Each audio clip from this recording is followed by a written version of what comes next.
Bonjour, aujourd'hui je vais répondre à une question d'une internaute qui me l'a posée sur YouTube.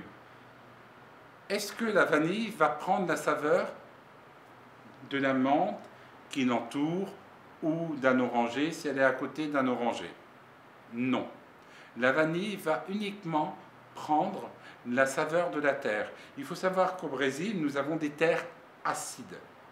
Par exemple, vous prenez le café Amarelo Bourbon, c'est un café qui va avoir des notes citriques et légèrement acides. Donc la vanille du Brésil aura toujours une petite note acidulée.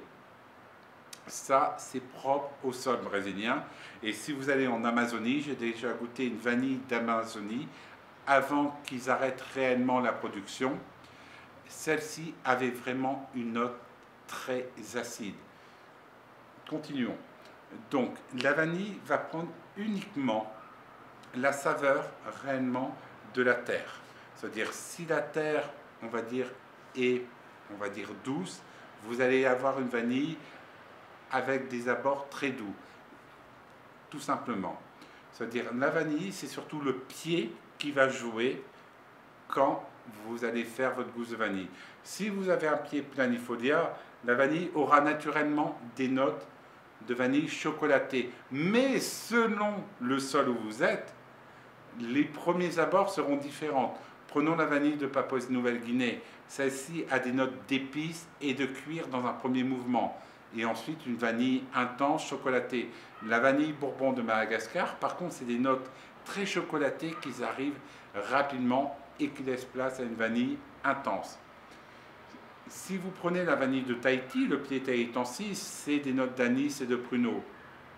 Et un entassement de vanille florale. Si vous prenez la vanille tahitensis de Papouasie-Nouvelle-Guinée, là, on est plutôt sur des notes d'épices, de cuir légèrement floral, qui va ensuite évoluer vers ces notes de vanille florale. Alors, comme vous comprenez, c'est surtout le pied qui va jouer quand la gousse de vanille va pousser.